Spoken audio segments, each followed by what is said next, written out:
Bonjour à toutes et à tous et bienvenue dans cette deuxième partie du projet intégré de la partie 3 des interruptions matérielles pour le cours de système embarqué. Dans la vidéo précédente, on a étudié en partie théorique comment fonctionnaient les interruptions. Au niveau matériel, on a vu les détails, on a vu la manière de gérer l'interruption. On a vu également le chemin que prenait un signal pour aller depuis le bouton jusqu'à la table des vecteurs. Et on a vu ensuite également le parcours au niveau matériel et au niveau logiciel. Apprenez bien ce schéma, comprenez-le bien, c'est important, c'est souvent une question qui revient dans les examens, soit dans les examens écrits ou dans les examens oraux. On vous demande de bien comprendre ce schéma et de pouvoir l'expliquer et de pouvoir le refaire. Maintenant, on va plus regarder au niveau implémentation ce que vous devez faire. On a dit que vous devez implémenter, si on reprend ce que vous devez implémenter ici, vous devez implémenter l'INTC, vous devez implémenter le DM Timer, le GPIO, le wheel et un programme main pour faire un compteur. On va regarder maintenant l'INTC, comment est-ce qu'on va programmer cet INTC, ce périphérique ici, qui permettra de dialoguer avec le device INTC. Pour ça, on a d'abord, on veut regarder un peu les registres qu'on a dans notre système. On va dans le Technical Reference Manual. Et là, on va avoir, alors c'est le fameux document de 4973 pages.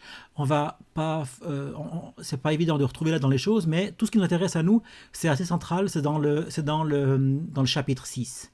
Dans le chapitre 6, vous allez avoir toute la gestion de l'INTC. Et ce qui va nous intéresser beaucoup, ça sera cette partie ici, les registres de l'INTC, à la page 470. Alors voilà la liste des registres qu'on a à disposition. On voit qu'on va avoir le premier registre va contenir la révision du système. Puis ensuite, on voit que le registre suivant, il est pas juste après. Il est à l'adresse 16 ou 10 de la décimale. Donc on a un petit trou entre le INTC révision et le sysconfig. Il manque en principe trois mots de 32 bits qu'on va dire c'est des mots qui sont réservés. Donc dans notre structure, on va reproduire cette structure de registre dans une structure en C.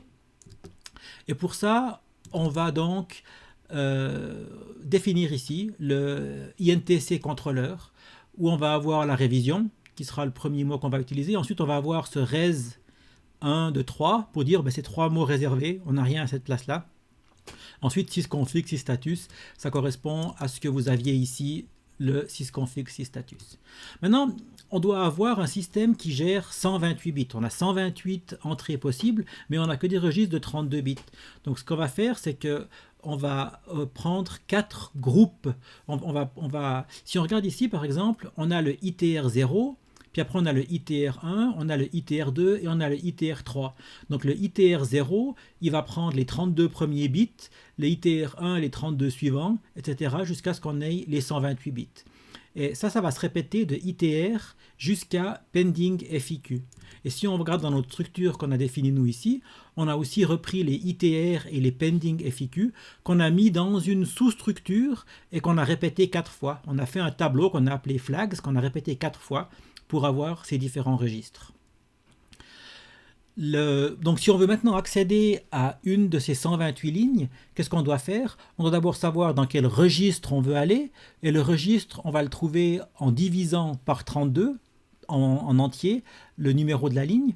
Donc avec ça, on saura dans quel registre, dans lequel de ces flags ici on va être, et puis ensuite, comme on a des mots de 32 bits, on va faire le modulo 32 du vecteur pour savoir dans lequel bit correspondant à ce registre on va utiliser. Vous avez ici aussi l'instruction qui permet de déclarer le pointeur vers votre INTC à la bonne adresse. Donc ça va être pour utiliser l'INTC. Ensuite, qu'est-ce qu'on doit faire avec l'INTC? D'abord, il faut l'initialiser, il faut faire un reset. Là, vous avez le code qui fait le reset et qui attend que le reset soit terminé. Ensuite, on veut mettre les valeurs par défaut, on ne veut pas de threshold, on ne veut pas non plus des interruptions qu'une interruption puisse être interrompue même par une autre interruption. Et puis on va commencer par tout masquer. Pour masquer une interruption, on peut utiliser le registre MIR pour mask interrupt. Et là, on va aller sur tous nos flags. Donc on va aller en principe de 0 à 4 ou de 0 à 3. Et on va mettre tous ces flags à -1. -1, ça veut dire qu'on les met tous à 1, on les masque tous. On a deux manières de configurer le masquage, soit en le forçant ici à une valeur, comme ici, en mettant un mir égal à -1, on va masquer, on va mettre tous les bits à 1, ou on peut aussi faire un mir set, si on appelle mir set à -1, là aussi tous les bits qui sont à 1 vont faire que les flags vont être mis à 1, donc vont être masqués. Là, en principe, les deux manières sont, c'est pas besoin de faire les deux, on peut faire soit l'un, soit l'autre, mais les deux ne dérangent pas non plus. Ensuite, on va programmer aussi pour employer les IRQ et pas les FIQ, vu qu'on n'a que des IRQ. On peut ensuite choisir de modifier ce mir. Ça, c'est pour initialiser, on masque tout. Mais après, une fois qu'on aura attaché des routines d'interruption, il faut qu'elles soient démasquées. Il faut qu'on puisse autoriser ces routines d'interruption ou ces entrées à générer une interruption. Pour ça, on va aller dans les flags. Comme je vous ai dit avant, on va prendre le vector number divisé par 32. Et puis on va lui faire un mir clear. Si on fait un mir clear, le bit qui sera mis à 1, ici 1 shifté de 32 bits, du vecteur modulo 32, ce bit qui sera à 1, entre 0 et 31 donc, va être mis et on va mettre le masque à 0, parce qu'on appelle le mir clear. Donc le mir clear, il va prendre un masque, et partout où on a des 1, il va mettre le masque à 0. Et pour le mettre à 1, on va appeler le mir set. Mir set, on prend aussi un bit mask ici, et partout où on a des 1, on va mettre les flags à 1. Dès qu'une interruption va être levée, on va devoir obtenir la routine. Je vous rappelle ici, que la routine INTC demande à l'INTC quel est le vecteur d'interruption qui a été élevé. Ça, vous allez le faire avec cette fonction ici. Ici, vous allez récupérer le SIR-IRQ, on va le masquer pour avoir que les derniers bits qui nous intéressent, et avec ça, vous aurez la source de l'interruption. Une fois que l'interruption a été traitée, il faut dire à l'IRQ à l'INTC qu'on a traité l'interruption et qu'il peut maintenant en prendre une autre, parce que sinon il va rien faire d'autre. Donc là, il vous faut quittancer le fait que vous avez traité l'interruption, et ça, vous le faites avec cette instruction ici. On peut également simuler une interruption en utilisant les software interrupts, en utilisant la manière on va faire comme si l'interruption avait été élevée, on met un bit dans un registre qui va le mettre comme s'il était à 1, et pour ça, on va utiliser le ISR set. On peut le mettre ici, ou le ISR clear qui permettra de mettre à 1 ou à 0 le bit correspondant. Si je reviens ici dans la description de notre INTC, vous aviez ici le schéma, et ce ISR7, c'est ce qui permet de simuler une interruption. Elle vient ici, la même chose que l'interruption physique, ou la réelle interruption vient là, et vous, avec le ISR7, vous pouvez ici la simuler.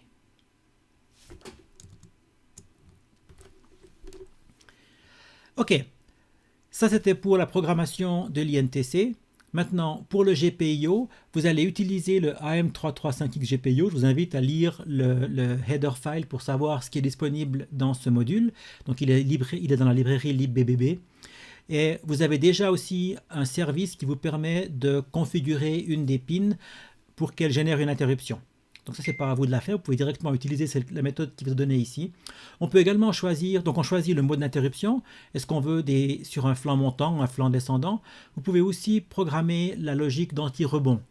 Le contrôleur GPIO, lui, il a un système d'anti-rebond logiciel qui peut être utilisé. Je vous rappelle que un bouton poussoir simple va générer des rebonds, et ça veut dire que si on presse le bouton une fois, on verra en principe 3, 4, 5, 6 fois le signal arriver. Et pour ça, on utilise un anti-rebond. On peut employer un anti-rebond matériel. D'ailleurs, vous en avez sur les 3 boutons poussoirs de votre cible. C'est un anti-rebond matériel. Vous n'avez pas besoin d'en rajouter encore un. Par contre, la roue codeuse, elle n'a pas d'anti-rebond. Et là, il faudra utiliser l'anti-rebond logiciel intégré dans le GPIO. Ensuite, vous avez les services GPIO Enable et Disable qui permettront de lever l'interruption pour une pin donnée. Et vous avez le GPIO Vector qui vous donnera le numéro de la broche qui a levé l'interruption. Cette routine-là, elle fonctionne avec par itération. Donc là, on fait de la scrutation à l'intérieur de cette routine. Si vous regardez le détail, comment c'est implémenté, vous verrez qu'il y a une boucle qui va itérer sur les 32 bits pour savoir laquelle des pins a été levée ou quelle broche a été activée. Là, vous avez le traitement de l'interruption, le GPIO handler. Si on reprend dans notre schéma ici, c'était la partie que vous aviez ici, c'est ce module ici, GPIO handler. Et qu'est-ce qu'on va faire dans ce GPIO handler? L'idée, c'est d'avoir le même handler pour les 4 GPIO. Donc ce qu'on va faire, c'est qu'on va lui donner dans le paramètre, on aura aussi le numéro du vecteur, ça ne nous intéresse pas trop. On donnera comme paramètre, on lui donnera le module. De quel module c'est? Est-ce que c'est le GPIO 1, 0, 1, 2 ou 3? Donc ça veut dire que moi, ce que je vais commencer par faire ici, c'est que le paramètre de ma routine d'interruption, je vais prendre ce paramètre qui est un pointeur sur un void et je vais le convertir en lenum pour savoir de quel module il s'agit. Avec ça, je saurai dans quel GPIO je me trouve. Je vais demander quel pin a été utilisé pour lever l'interruption grâce à cette fonction ici qui est disponible déjà dans libbbb. Si la pin est plus petite que 0, c'est qu'il y a eu un souci quand j'ai demandé ça. Dans ce cas-là, je retourne, je ne fais rien. Si la pin est plus grande ou égale à 0, alors je vais récupérer le listener. Donc là, ce listener-là, c'est la table dans le GPIO. Je vous avais dit que chaque GPIO devait avoir une table de 32 entrées. Ou alors ici, on a une table à 2 dimensions. On lui donne d'abord quel module entre 0 et 3 et quel pin entre 0 et 31 pour savoir quoi faire. Et ensuite, là, on aura la routine, on récupère la routine. Si la routine, c'est différent de 0, alors on appelle la routine avec les paramètres qu'on a mis aussi dans le listener. Si maintenant, la routine est nil, est 0, ça veut dire qu'on a une interruption qui est venue, mais on n'a pas de routine pour la traiter. Dans ce cas-là, qu'est-ce qu'on fait? On disable l'interrupt. Parce que si on est rentré dans cette routine-là, c'est qu'elle avait été activée.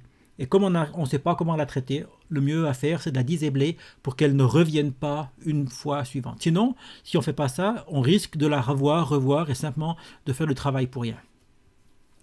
Voilà, donc là, encore une fois, vous avez le module ici qui sera le GPIO 0A, 1A, 2A ou 3A que vous recevrez.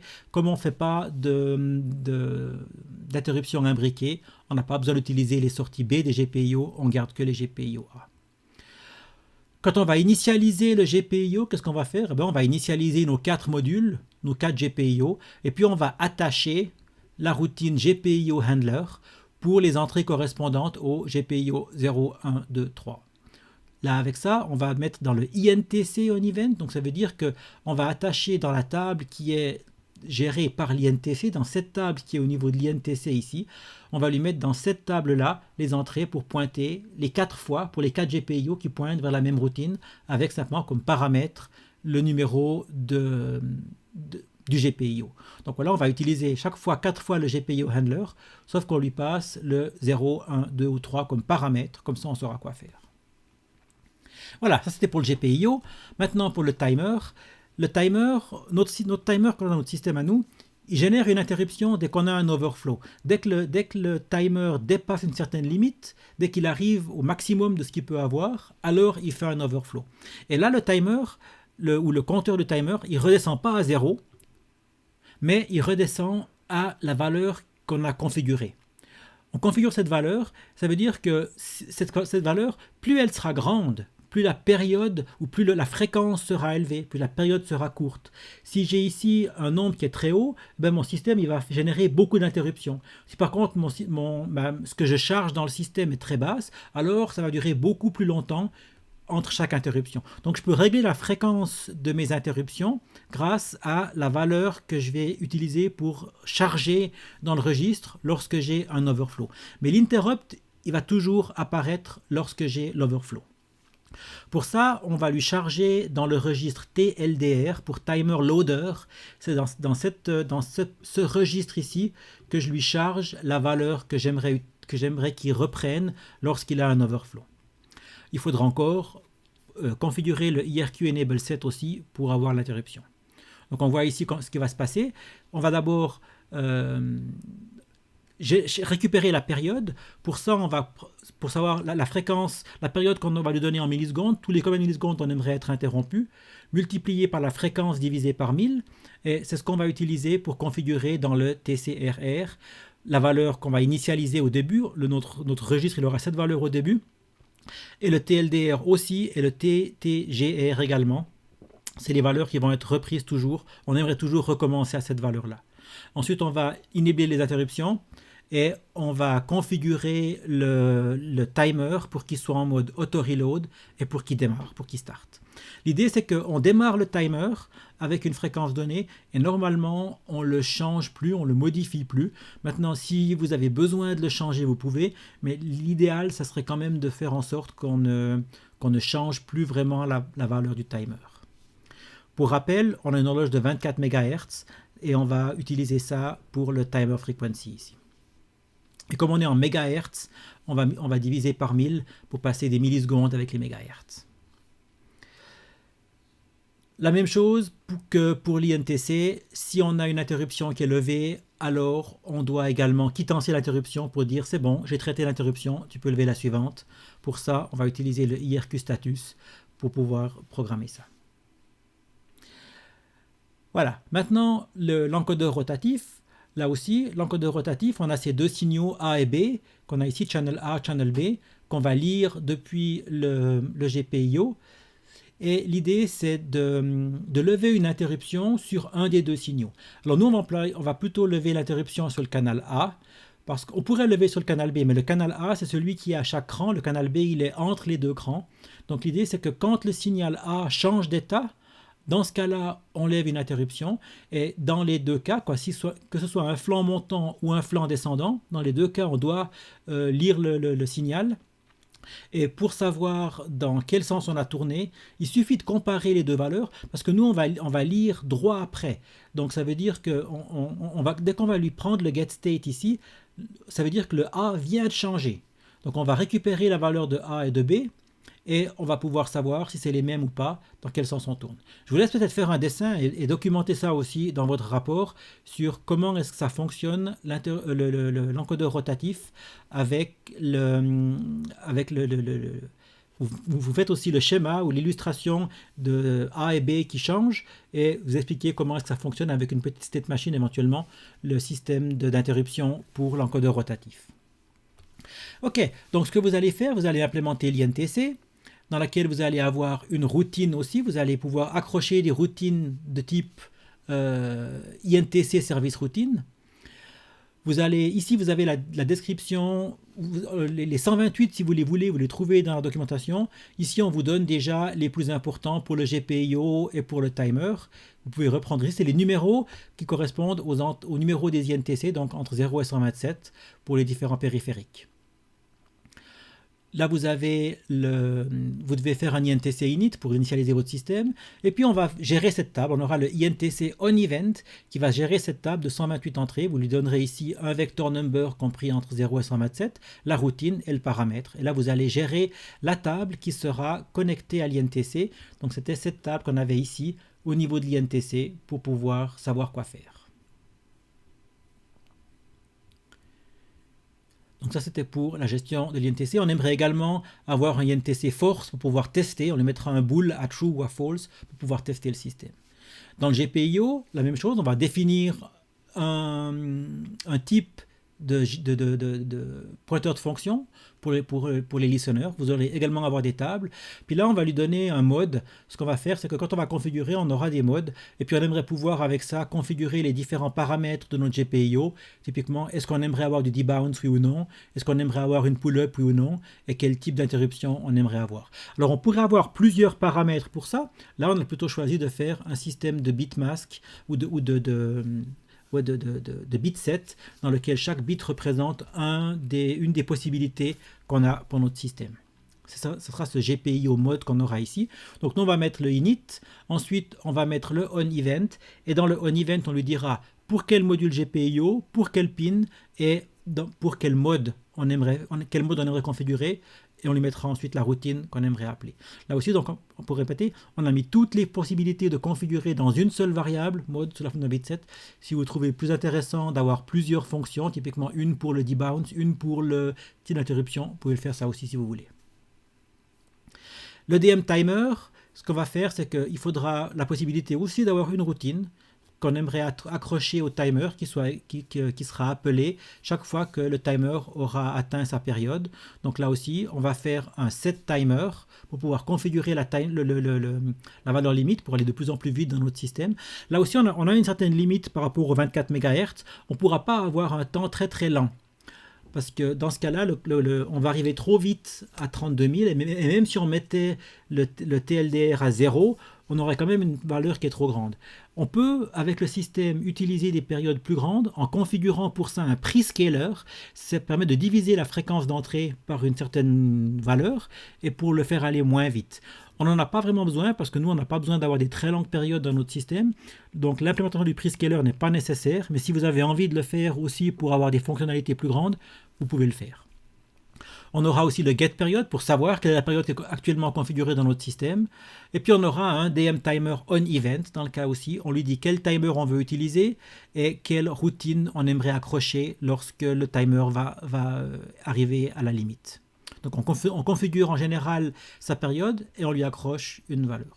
Comme je vous ai dit, après, on peut théoriquement changer la valeur, on peut modifier la valeur du timer en mettant le set période, mais c'est un peu risqué parce qu'on ne sait pas trop. On va le remettre à 0 et on aura peut-être des demi-périodes qui vont être utilisées, donc le mieux c'est de ne pas trop le toucher. Mais si c'est nécessaire pour votre programme, vous pouvez le faire.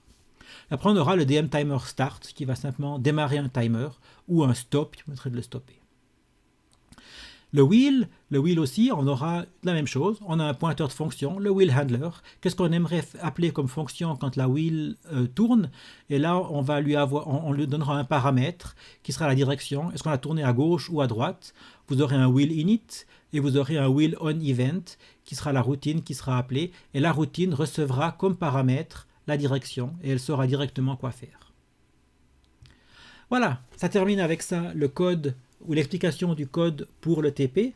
Donc maintenant la suite, c'est implémenter tout ça en C, principalement en C. Il y aura normalement plus d'assembleur à faire là-dedans. L'assembleur, vous l'avez tout fait dans le type précédent.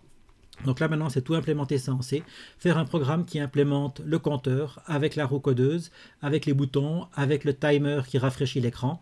Dans le travail initial du semestre passé, vous aviez également le serpentin qui était implémenté dans le système. Là c'est aussi optionnel, si vous avez envie de faire le serpentin, pourquoi pas, si ça vous amuse, mais c'est pas nécessaire. Le but là c'est vraiment de travailler sur l'interruption, et si vous avez implémenté le compteur correctement, vous avez probablement aussi compris comment ça fonctionne, et c'est pas nécessaire de faire le serpentin. Voilà, amusez-vous bien et à bientôt. Au revoir.